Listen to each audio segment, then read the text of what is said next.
Hey there, I'm Lee Ullman here with some big news from the National Young Farmers Coalition. We're partnering with Heritage Radio Network on a special season of The Farm Report. It's all about what's happening with the Farm Bill and how it impacts farmers and eaters. I am growing diversified vegetables on land that's been in our family for 150 years. And so with the pandemic, gentrification, property values going up, we had to sell the land and we lost it. Join us as we uncover the untold stories behind this massive piece of legislation that shapes how we grow our food, what we eat, and so much more. The problems we have had, those are things that come from earlier Farm Bill and USDA policy, right? Like Earl Butz, get big or get out. You know, it's my responsibility to know not only what I'm eating, but then like how that all came to be. And realize like, wow, like this piece of legislation, all this money, like it's technically something that I support as a taxpayer. While Congress debates the next Farm Bill, this is not just an invitation to listen. It's a call to action.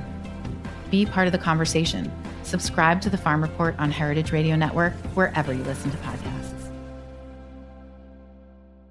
This episode is brought to you by Rancho Gordo, growing the best and most interesting heirloom beans available. Learn more at ranchogordo.com.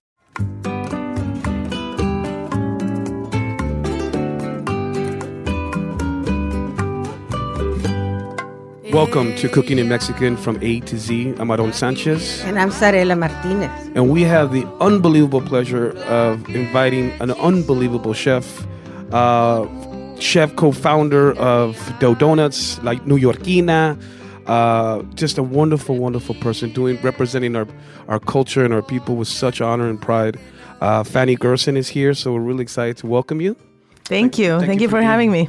So I just wanted to wax poetic a little bit about your career because we're celebrating not only women entrepreneurs in the culinary world, but also Mexican women strong and proud. And for me, I think my mom, absolutely, it's important that our listeners hear a little bit about your unbelievable story and your journey. I mean, you have a formal food education, which consisted of 2 years in Mexico City and, of course, 2 years at the Culinary Institute in Hyde Park. Then, of course, you did some interning in Spain. Then you came back here, worked at 11 Madison Park, not too shabby of a place. Then you started La New Yorkina, which is this wonderful company that you started by selling Mexican-style artisanal ice cream popsicles, right? From carts. Paletas, yeah. Paletas in 2010. And then that closely was followed by Dough and the Flatiron District, which everybody knows about Dough. And you are the face and you are the creative energy behind it. You're the person that had launched that brand and made it what it is, where you took basically exquisite donuts and then you mixed that and melded that with traditional European and Mexican flavors. And that opened in the winter of 2010. So you're celebrating 10 years of doing this small batch artisanal bakery goods. And I just think that right there is so awesome. And thank you. And you're just introducing like the ice cream kind of popsicles, Yes. aren't you? Like the creamy popsicle, not just the ice, because like New Yorkina is known for like popsicles, but ice. like paletas. Like paletas. Exactly. So we started out making paletas, and then since then we've expanded. We have a shop in the West Village, and we do ice cream. We sell to restaurants, and then we do churros and tres leches and all kinds of confections and things like that. That kind of are a bit forced by the seasonality that we have in New York, but also I get to do all these other things that I love, especially in certain holidays like Dia de Muertos. I look forward to every year. I can make, the traditional bread for Pan de Muertos any time of year if I wanted to, but I don't. I save it for those special occasions. So it's very exciting to have a place that celebrates the sweetness of Mexico. Yeah, and the thing is that people probably don't know that you can get your popsicles on the High Line. Yes. She's got little carts like they do in Mexico, and you go up and you can get the popsicles. In the summer, it's just wonderful to be able to have that nice, cool popsicle. And I think what you're doing is very much in line with what we're getting accomplished here on this podcast in Cooking in Mexican from A to Z, is where we're celebrating ingredients that that represent our cuisine, Mexican cuisine. And on this podcast, we're going to demystify, we're going to celebrate, we're going to give techniques and how to use all these wonderful ingredients, and then back that up with wonderful stories that are personal to us, and of course to you, Fanny, and to our special guests. And today we're going to focus on vanilla, which is going to be something that I think is going to create fireworks in this studio because my mom is super passionate about it, and I know, Miss Fanny, you are. And I'm looking forward to a little education here because I'm very used to listening to powerful Mexican women. It's part of my upbringing.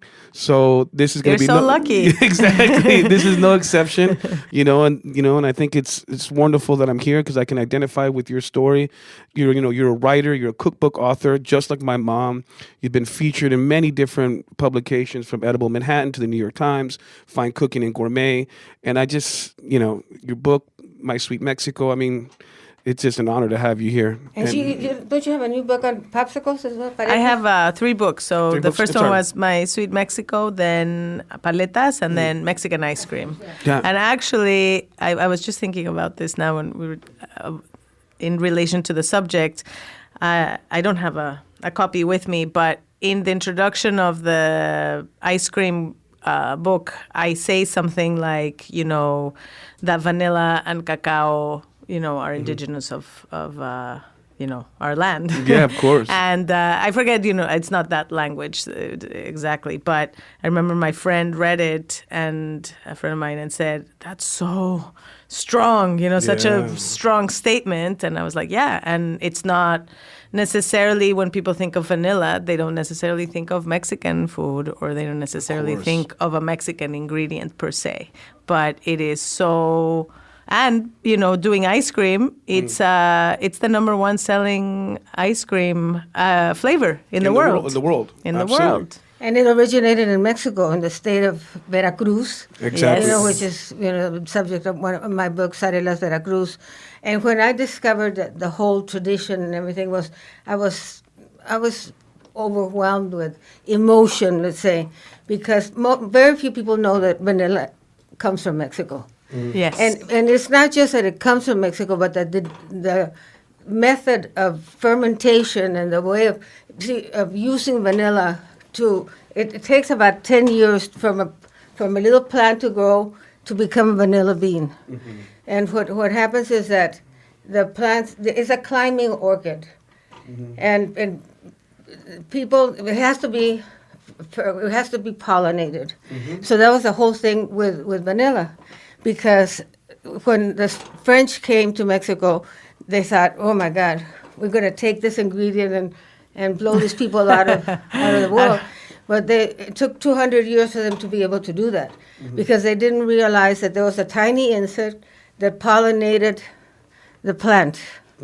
So once it's pollinated and the beans grow, they're called vainas, and they leave it on the plant for 9 months, and then it's taken out and sun-dried for another 3 or 4 months.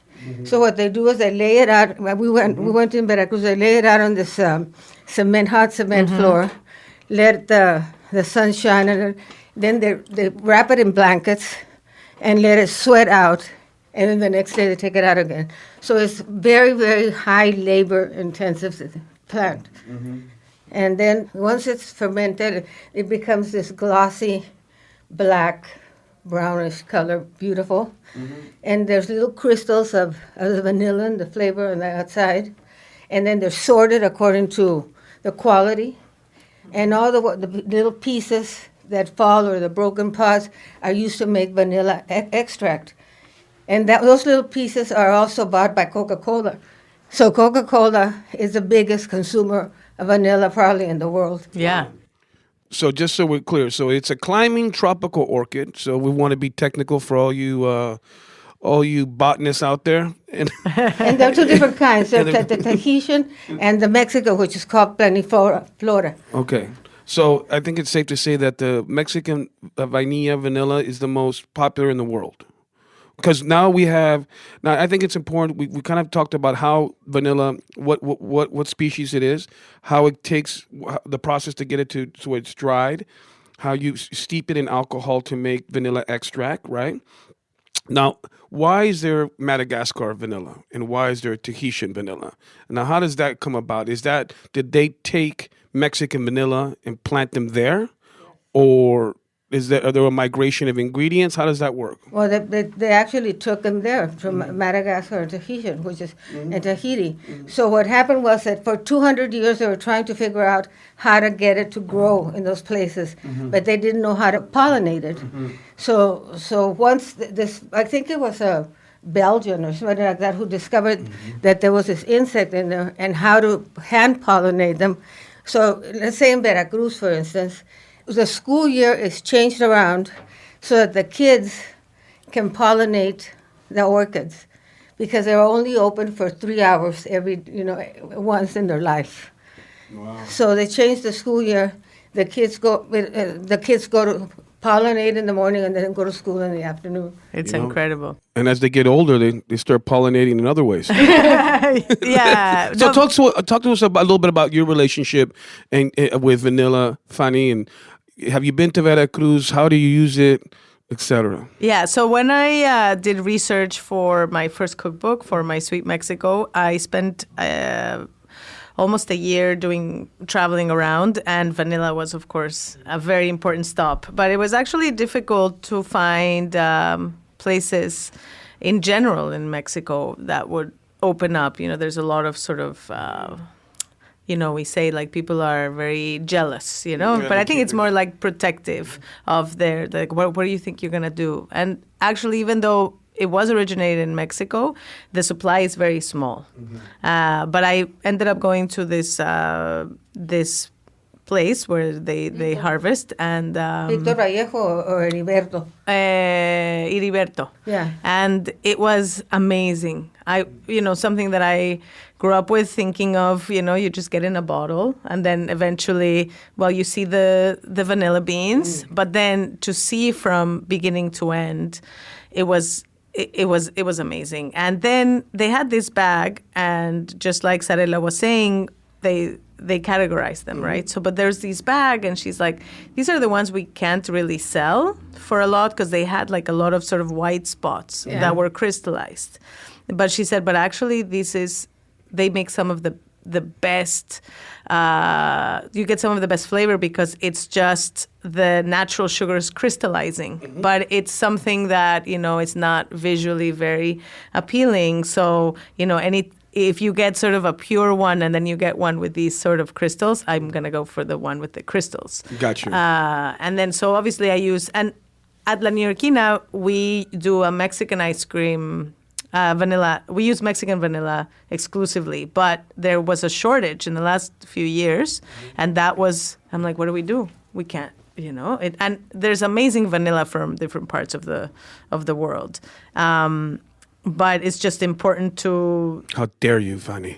Even entertain the idea. Exactly. So it's like, what do we do? And so we learned sort of how to stretch it. And then the problem is also that it's a small supply, but then there were also issues, with the climate, but also with the, drug political situation in Mexico as well. So, and also the big companies are the ones that can afford to pay more money, right? So there's a couple of bigger companies that have a monopoly on it, and they're not going to want to, it's like, and it's so expensive. So all of these, it's so, I'm like, I just want to use this ingredient, but it's not as simple as that. I think you should recruit vanilla mules, and they'll cross it across the border. And what do you got in your bag? Vanilla, exactly. Something like that. But I will say two more things that I want to add. So one of them is that when this shortage started happening for all of these reasons, we started sort of figuring out how to stretch the vanilla as much as possible.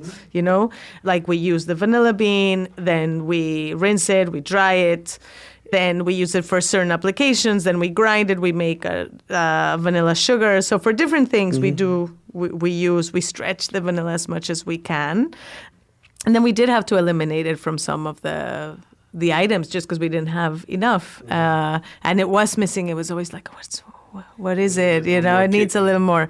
But the other thing that I want to mention in Veracruz, when you go there, you also see these amazing and intricate figures that they make with the vanilla bean. Like, have you seen those? They make flowers and ships and all of these things. And the first time I saw that, I'm like almost sacrilegious. Like, you're wasting the vanilla for this, but it's not waste. It's you know, it's there. You know, it's just as valid. But for me, I'm like, you're using this ingredient to make this, but it's and their craftsmanship is amazing. Yeah, but you know, we have to talk about Victor Vallejo. Well, Mom, let's talk about the region. So you mentioned Veracruz, but the region that everyone should know is, of course, Pampantla.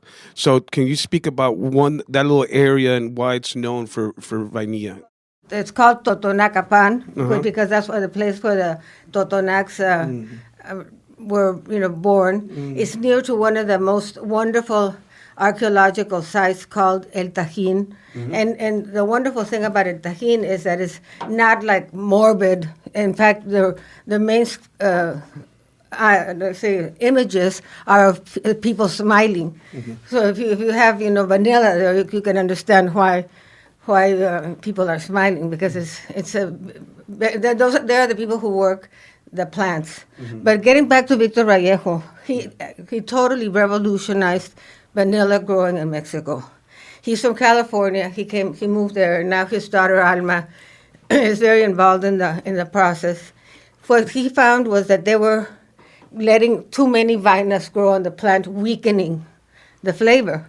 So what he started doing is removing some of the beans before they matured to let them grow, you know, to its accentuate their flavor. Yeah, and so he totally revolutionized it. So when Mexican vanilla got a bad rap before he got there. And it's taken a long time because the Mexican vanilla extract, they added coumarin, which is a very pleasant tasting thing that's used for heart disease. It's a blood thinner. Oh. Yeah, but people love that because it has kind of a buttery, wonderful taste. So when you see vanilla extract mix, that's a caution to say it has coumarin. So there are very, very wonderful Mexican extracts now, pure, available. I just looked at Amazon. There were like 10 different kinds. Wonderful. So we're talking about the maturity. So you dry the beans, right? You go, you know, they only are available to be pollinated for a very brief moment. We get the kids out of school. They're pollinating. We dry them 3 to 4 months, right? The sun, the hot sun. The hot sun. They're ready to rock and roll. Once you get them, and let's just say you get a whole dried bean, how should our listeners and home cooks hold on to them? You mentioned, Chef, about all the different ways you preserve it. Someone gets a couple of these at home. They're precious. What do you do? There's sort of like the two schools there, whether you refrigerate them, you know, the way that you would, you know, kind of like a nut, because it has natural oils and you don't want it to go rancid. And then there's other people that say you should just keep them in an air dry container or jar or whatever, in a dry place. Sugar. Or put them in sugar as well. Yeah, or put them in sugar. But it depends how you're going to use it. We normally, if it's not a warm environment and you can keep, you know, kind of a cool dry, we keep it outside and very tight. But the other thing I was going to say is, like, even when I went to culinary school and, you know, through a lot of experience, I was always taught that, you know, when you scrape the bean, that the little dots are what gives flavor. But actually, a few years ago, I took this sort of professional ice cream course upstate, and we had a whole, you know, sort of 2-hour sort of talk about vanilla, and it was not the case. And in fact, if you go to, like, you know, you look at big companies and you look at sort of vanilla bean ice cream, you know, it's something that you look at the dots and it makes you feel, oh, this is made with real vanilla.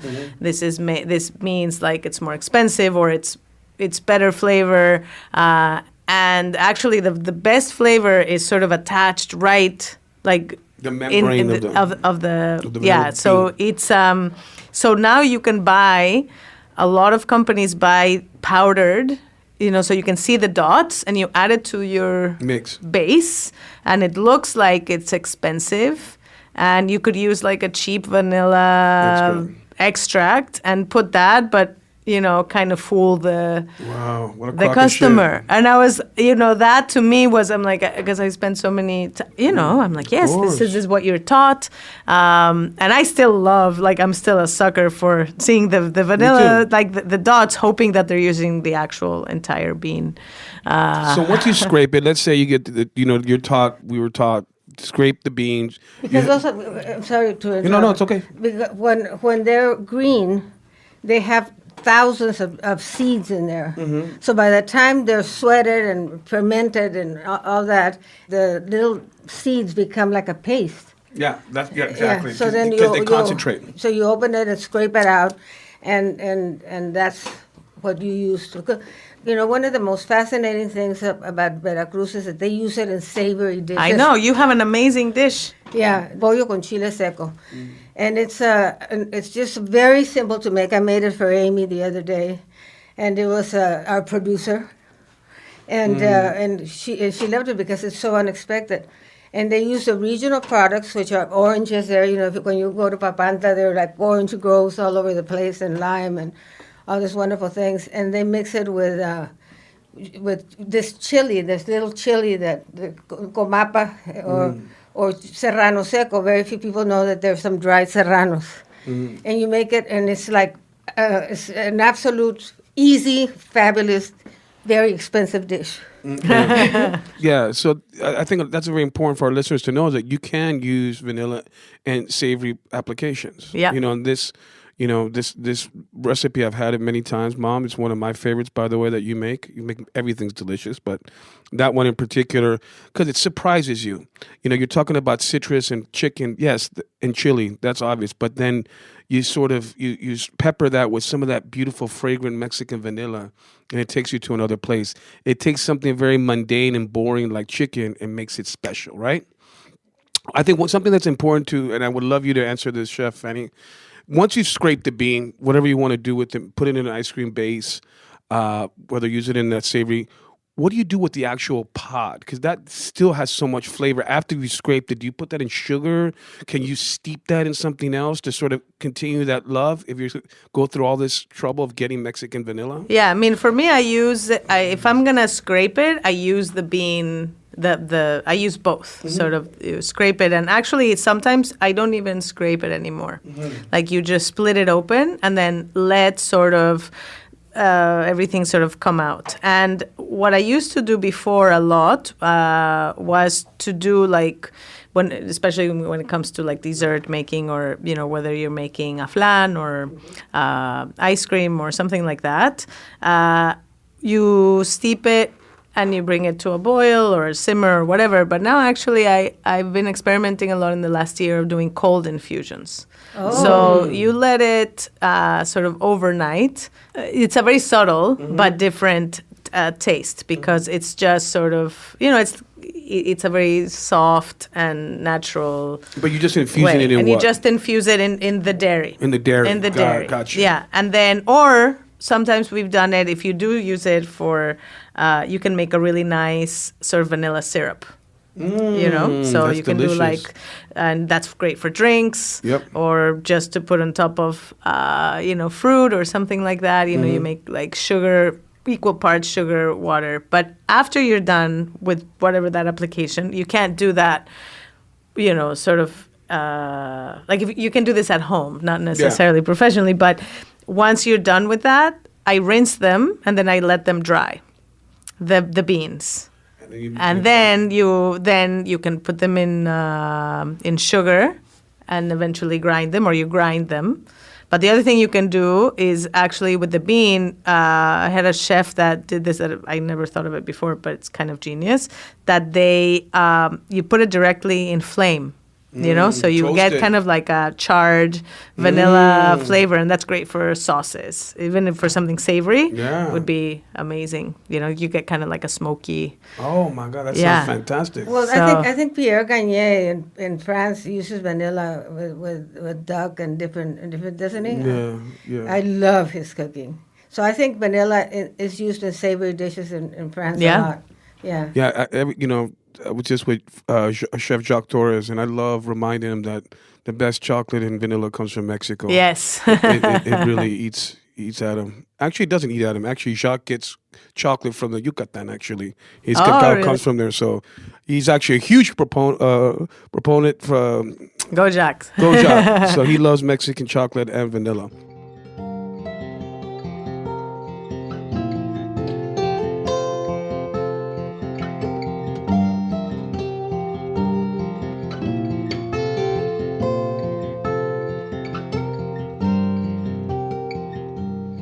This episode is brought to you by Rancho Gordo.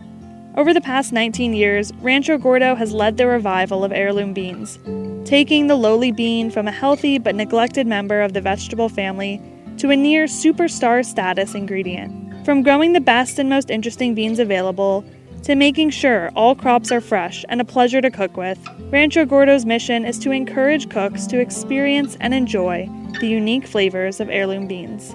Rancho Gordo produces nearly 30 varieties of heirloom beans and lentils, as well as corn, grains, chilies, and other cooking ingredients. You can learn more at ranchogordo.com. That's RANCHOGORDO.com. Now that we touch a little bit about the vanilla, how do you extract it? How do you work with it, right? Now you have it. You've mentioned, Chef, you can do it in a creme anglaise, obviously, or your base for your ice cream. You can infuse it into syrups, great for savory applications and cocktails, right? Is there anything else that comes to mind that vanilla is special? Let's try to describe the flavor of vanilla to somebody, because I think it's one of those flavors that's very distinct and very unique. How would you describe it, Fanny? I don't Mexican. know. I mean, it's definitely it. I think it's medicinal I in think the best it's- of ways. Yes, It's like you know, it has medicinal. like I do think that the Mexican vanilla in particular is a fruitier than sort of the Madagascar or Tahitian. or Tahitian, and those are amazing vanillas. They're just different. They're more plump. They're more like Mexican vanilla is not as meaty as they are, but it does have a very distinctive fruitiness to it, and I know like sweet is not a flavor, but it's How to describe it? I understand. But and I think you're right. Like a kind of medicinal, but in a good way. It's like funny, like you think about the old school. You think of something like Coca-Cola, right? And you think of like sarsaparilla back in the day, and root beers and things of that nature. You gotta believe that. Yes, cassia bark, cinnamon, all these extracts, things like that. But you gotta believe vanilla was somehow in there, some way. You know what I mean? Like I think Coca-Cola and I think vanilla as a flavor profile. Yeah, you know what I mean? absolutely. 100%. They're the biggest consumer of vanilla. Yeah. I think in the world. Yeah. Yeah. So it's good because they can use the desechos. How do you call it? Yeah, like the scraps. leftovers, The scraps. And they use it for that. Well, I don't know. I think that probably one of the growth industries is going to be using vanilla as a savory seasoning. Yeah, I also think it would be great, and I wouldn't be surprised if it's not used in like barbecue. Yeah, absolutely. I think it's Absolutely. you can use. It's really versatile, and you can use it and it's sort of a flavor that sometimes you don't even know it's there. It's kind of Exactly. like salt. It's Yeah. a seasoning. It can be the star of the show, or it can be A supporting- the best supporting yeah, actor. totally. or actress. Absolutely. Well, in Veracruz, there's, all over Mexico, there is Casa de Culturas, and people concentrating on something that's called La Tercera Edad, the third age, which would be like after 65, the retirees, let's say. And in Papantla, there's a group of women who spend all their time developing recipes using the vanilla, and that's where I got the recipe for the chicken. That's awesome. And what's wonderful about that organization is that it's not just about cooking, but it's about maintaining all the traditions. The dance, the crafts. Yeah, there's this amazing dance. They're like the voladoras. Yeah, Oh, there- yeah, there's volado, it's yeah. kind of a pole. I mean, you probably describe it better than I can, but they're these flying. They're called like flying. Voladores de Papantla. Yeah. Yeah. They're doing the cycle of the sun, and it's extremely dangerous, but it's a ritualistic, beautiful dance. And they have them in Chapultepec Park in Mexico City, right Yeah, of outside course. the Museum of Anthropology, and it's a tradition that has continued to live on. I know, it's beautiful. Like they have that whole, right there in that park, they had the statue of the Aztec god Tlac. Remember? And Yeah. They Claro. moved it, and they moved it, and it rained for like 60 days Yeah. in Mexico City. Remember? Like it was a statue, and they moved the Aztec god of rain, and he pissed on everybody. He was like, "There you go." It's the one thing I did want to mention also, which we didn't talk about, is extract. You mentioned it a little bit. Yeah, let's talk a little bit. What consists of an extract? Because an extract I think could be misconceived to some people. So nowadays we're dealing in this age of shrubs and tinctures and all these kind of infused liquids that people are using in the savory, in the mixology, and in the bar, and in the kitchens. What is an extract? I think that's very important because when you say the word extract, the first ingredient that you think of is vanilla. Like you don't think of ginger extract or almond extract. or an almond extract per se. That might be number two. Yeah. But like, why? What is it? You soak the beans, the pieces that are left over in an alcohol for a certain amount of time, and that's the vanilla extract. But like I tell you, at some point they used to add, and in some places they still do, they add the coumarin because it's an additional flavor that people like. But at its core essence, it's just alcohol, like grain alcohol. Yeah, Like what grain is it? Like grain alcohol, right? And actually, they even make a liqueur, made with vanilla, and it's called XANATH, which is the How do we pronounce that? Xanax. Yeah. Yeah. So anyway, that liqueur, and very few people know anything about this liqueur, and it's a very vanilla, wonderful flavor. And there too, they use the little broken up pieces. Yeah, and there's also sort of, when you look for vanilla extract, there's going to be, like Sarela says, a lot of stuff that's vanilla flavoring, vanilla, and then there's also vanilla paste. So that is a very gummy kind of, and you see the seeds in it. So if you're going to use it, like, look for pure vanilla extract, literally. Have you ever ventured to make it your own, Fanny? Yes, not very successfully, I will say. I leave that to the experts. When we were trying to sort of stretch it, they must have A magic. They have and the knowledge. There's a reason why. And there's a great company that you can get vanilla from all over the world online, Nielsen Massey. They've done a very good job, and you can get beans and extract and like all of these things that we're talking about.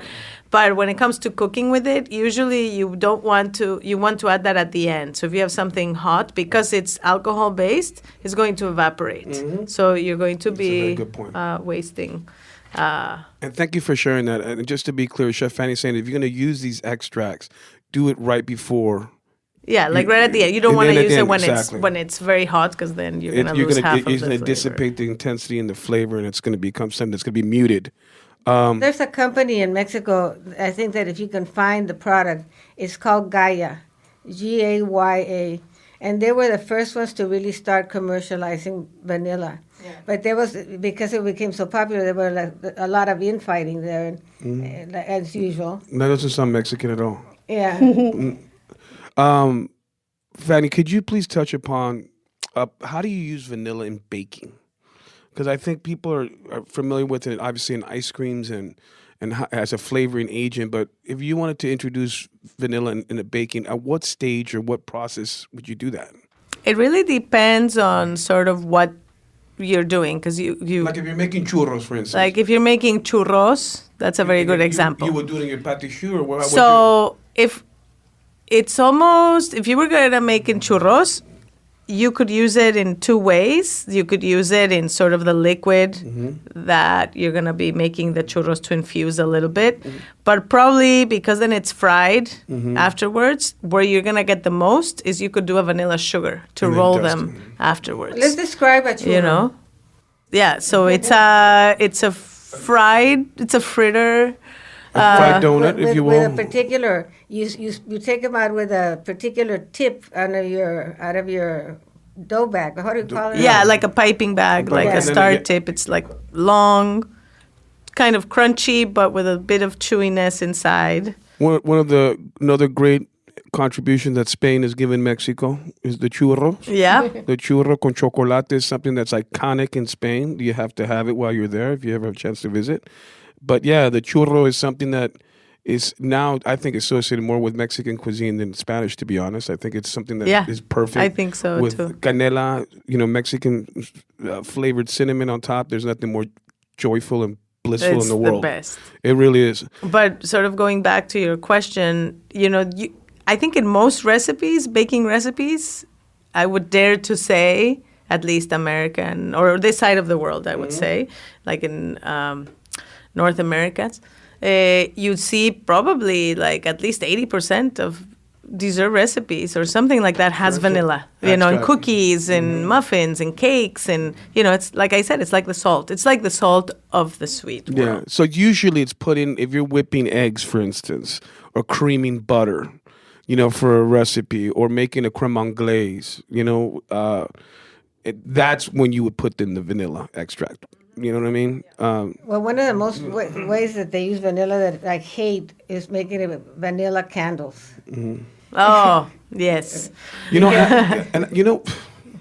I gotta say, first of all, this has been unbelievable, and I just think what's really cool about it, being in this studio with three very powerful women. That I look at vanilla. There's this thought process like, is an ingredient male or female? Or female. There's no more female ingredient than a vanilla. Oh, that's the one. I mean, it's just because it looks Yeah. like the divine feminine. I think there's a lot of really beautiful sort of, I don't know, metaphors in there when you talk about the Well, even divine the- feminine is the vanilla to me. Yeah, I think so too. The fact that, like even how it's birthed, Yeah. through the orchid and how it's nurtured, even the name. Yeah, You yeah. know? Well, if you want to travel to Veracruz, I mean, it's very hot there. I mean, this particular area, it is so hot. They have a vanilla festival, That's right. and I've never been. No. Yeah. No, not yet. Neither- Road trip.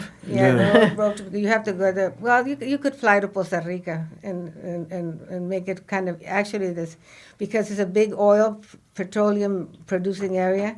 It's amazing that you have these two high money products living next to each other, because Costa Rica is right next to Papantla, and that's where they have the biggest producers of oil right there in that area, and that the fact that vanilla can survive under those situations is amazing.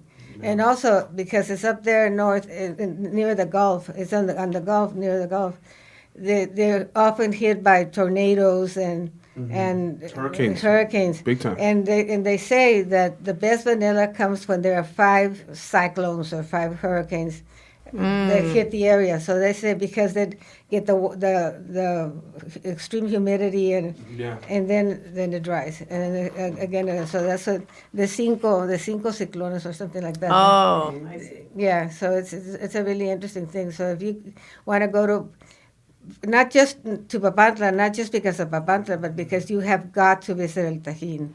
Yes. It is the most amazing. It's amazing. It's the most amazing, very undiscovered archaeological site. Wonderful. Yeah. Well, we would be remiss, all right, Fanny, if we didn't mention your new project, which is going to be very exciting. It's going to be called Fan Fan.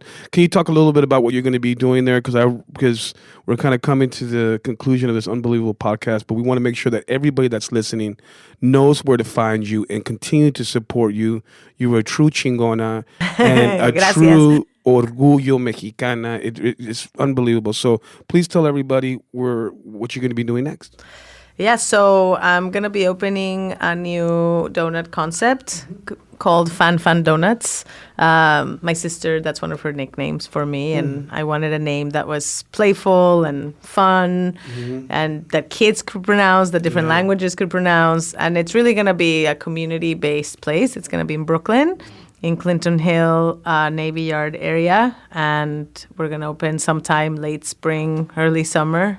Perfect. And how can people follow you? Is there Instagram, website? We have an Instagram. It's the Fan Donuts. And then, at La Neoyorquina, we launched last year in Whole Foods, paletitas with these branded freezers. And so we're hoping to be able to, we're in the middle of sort of trying to raise capital and hopefully, expand nationwide to get paletas all across the U.S. But now we're able to ship a lot of our products through Goldbelly, so you can, if you're in different parts of the country and want to taste some of the stuff that we do, you can check us out at laneoyorquina.com. I love that. And I think this is really important because you're doing something that I think is so important because you're taking aspects of Mexican culture but bringing them to the masses and in doing it in an authentic and real way. And I think you should be commended for that.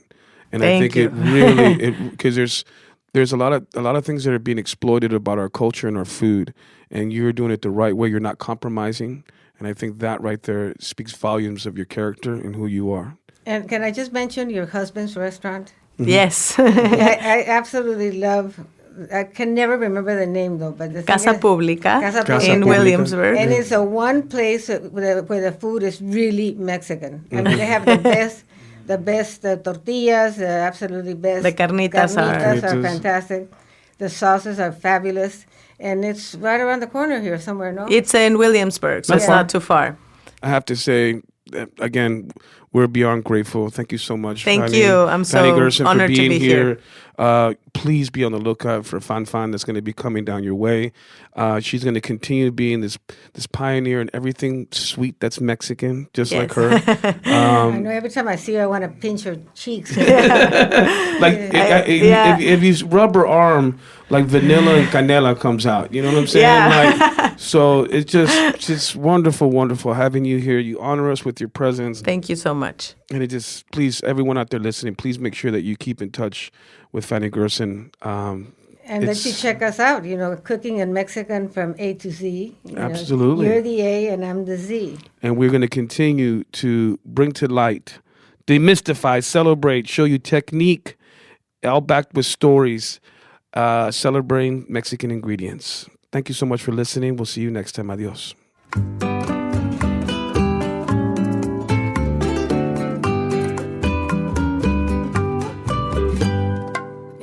Cooking in Mexican from A to Z is powered by Simple Cast. Thanks for listening to Heritage Radio Network, food radio supported by you. For our freshest content, subscribe to our newsletter. Enter your email at the bottom of our website, heritageradionetwork.org. Connect with us on Instagram and Twitter at heritage_radio. You can also find us at facebook.com/Heritage Radio Network. Heritage Radio Network is a nonprofit organization driving conversations to make the world a better, fairer, and more delicious place. And we couldn't do it without your support from listeners like you.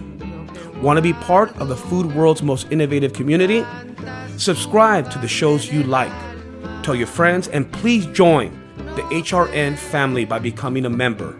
Just click on the heart at the top right of our homepage. Thanks for listening.